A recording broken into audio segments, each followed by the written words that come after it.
My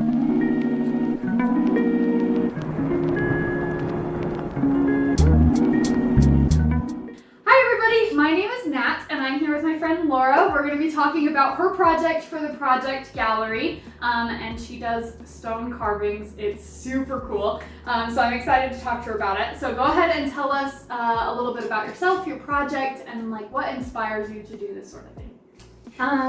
Well, the project that I turned in is called Balance, and it's a white alabaster stone on a snowflake obsidian base. But what it is that I was introduced to it in school, and I fell in love with the process of creating.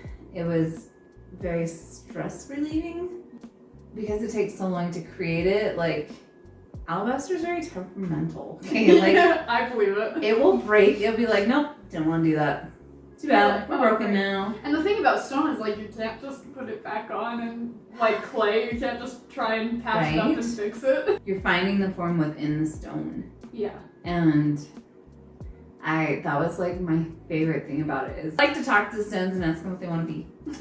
And then I'm like, okay, let's get to work. Boom. That's really that's cool. That's what it was. Tell us a little bit more about the process of creating one stone carving. Well, like I said, I like to talk to the stones, and they inspire me or they influence me. But then I sketch out an idea, and while I'm carving it, you have to have like a chisel and they have fancy names, but I just call it chisel and a mallet. And you chisel away, and as it goes, if it doesn't want to go according to the sketch, then I just learn to work with it. But then we get it down to, depending on what the form is that you choose or you sketch out, and then you sandpaper. I go all the way down to like 2,000, 2,500 grit, so it's super smooth when I'm done. It looks really smooth in the pictures that you sent. I was like, how do you do that? For some reason in my head, you have like some crazy water tool that just like erodes it perfectly smooth. That would be nice. That would be so nice. How long have you been learning about stone sculpting and working on it? For the last 7 years. Oh wow. Yeah. I was so excited when I was in, the professor was like, we're gonna do stone carving, and I was like, oh, that might be fun. But once I started, I was like enamored. I was like, I want to do this. I love this. So that's really cool. Yeah, it's really impressive what you can do with it. How do you want to continue developing your stone sculpture skills going forward? How do I want to continue to develop them? Mm-hmm. I'm not going to tell you guys the area that I want to create this in, but there's a place in Cedar City that I'm like, I need a big sculpture. So it makes me super nervous, but I want to create a huge sculpture to go in this specific area. I'm like, we can weed that out, and I can put, and it'll be beautiful. Everybody's gonna love it. So wait, that's so cool. So you just have to get a big rock to go there, and then I'm gonna have to have a huge rock. Like taller than a human? Yeah, well, possibly. Wow. Let's say like a refrigerator size rock. That's a big rock. Right? But it's gonna be so much fun creating it. Oh, I believe it. Are you going to take it to the place and then carve it there? Yes.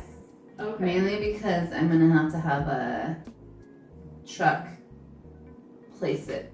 Oh. Because it's gonna be too big, too heavy to move. Yeah, it will be really heavy to move. My husband has muscles, but I don't think they can do that. You can lift a refrigerator-sized rock. Easy peasy. One arm. I got this. Yeah, no. So that's where I want to go next, is to create this huge sculpture. That will be really cool. Puts me on when my it comfort happens, zone. I'm gonna come and see it, and I'm gonna be like, wow, this is amazing. You're gonna be like, Laura, you're right. It was meant for that area. It was literally meant to be here. That'll be great. I'm telling you.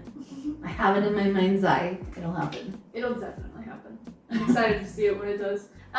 So what advice would you give to somebody who wanted to get into stone sculpting? Talk to your stone. I'm like not joking, like I'm 100% serious. Mm-hmm. There's so many people that I know who have tried to carve stone and they try to force it to do what they want it to do, and it doesn't work. Yeah. And so don't force it, talk to it, figure out what it wants to be, and create from there. What do you want to accomplish in this project gallery? I don't know. I just wanted to introduce people to a different medium. I think that it's really cool that you put stone carving into this gallery because, like, before you were doing it, I probably knew it was a thing, but I didn't realize it was a thing like people could do. You know? People actually still do that? Well, no, I mean that's not what I meant. Back in the day when Michelangelo was carving the David, you know, no. No, like that's what I mean. Like I knew Michelangelo did that, but I didn't think he did that. You know? Like I just didn't think it was a thing you could do. Ultimate goal here, I want to learn how to get like the finger indentations that they got on theirs. Yeah, Like, literally we how? have so many tools. What did they have? They didn't have the tools we have. And they can create like thumb indentations and everything. And I'm Yeah. like, I can create a wave. Like, and it'll be a really pretty wave. So pretty. One day. Yeah, well, I'm really glad that you've introduced it to everybody who's watching. And thank you for being a part of it. I'm super happy that you joined. Bye, everybody. Bye. Thanks for doing the interview with me.